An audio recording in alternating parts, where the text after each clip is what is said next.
Huh? Where are we? Um, Looks familiar. Probably because we've learned about this. Oh! This must be the period of Reconstruction after the Civil War. Oh, that's weird. How'd we get here in the first place? Well, at least we can tell these people about Reconstruction in a nutshell. So here we go! On the year of 1865, the Union had defeated the Confederate States in the Civil War.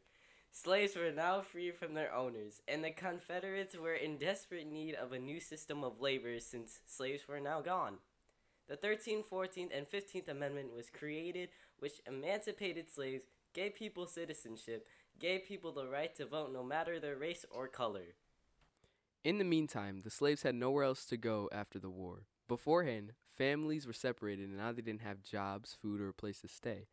Luckily, President Abraham Lincoln provided the slaves with freedmen bureaus. It provided education, food, and a place to stay, medical care, which didn't really happen because the workers refused to help the slaves. But what it mostly did was help reunite families that had separated due to slavery.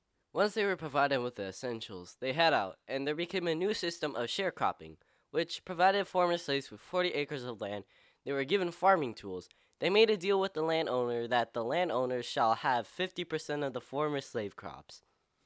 But the problem was that it kept all the poor slaves poor. It kept them all in an endless cycle where the former slaves would still be in debt no matter what because of the landowners making the sharecroppers pay them more of their percent of crops, which was pretty bad overall and kept doing the process over and over again. Meanwhile, Abraham Lincoln had established his 10% plan, which means that if 10% of the votes in one of the Confederate states swear to a Pledge of Allegiance, they would be admitted into the Union states. But then something happened.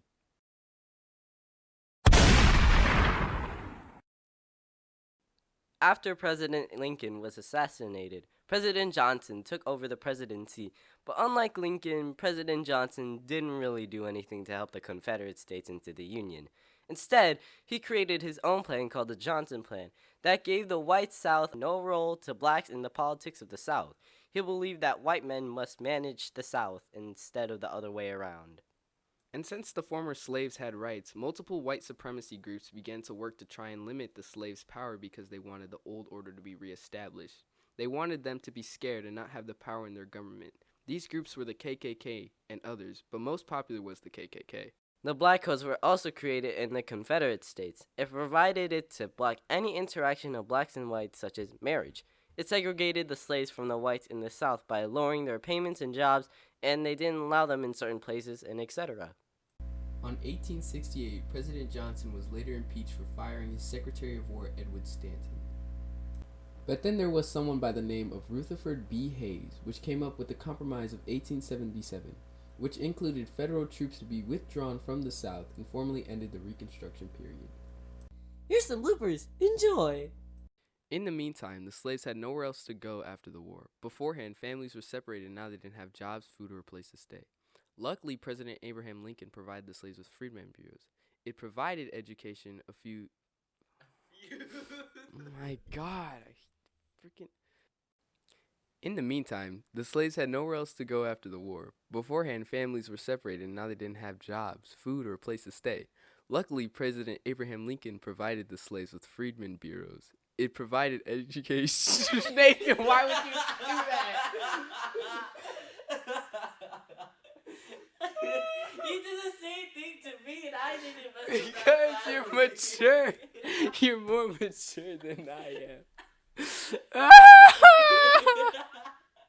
want to listen to that. What? Once they were provided with the essentials, they head out, and there became a new system of sharecropping, which provided to the former slaves. Why would you do that? Once they were provided with the essentials, they head out, and there became a new system of sharecropping, which provided the former slaves with 40 acres of land and were given farming tools. They made a deal with the...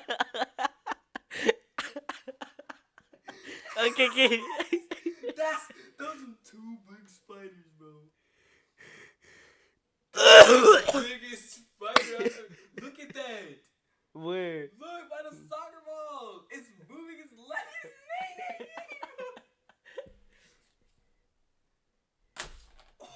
It's gonna come back and kill you.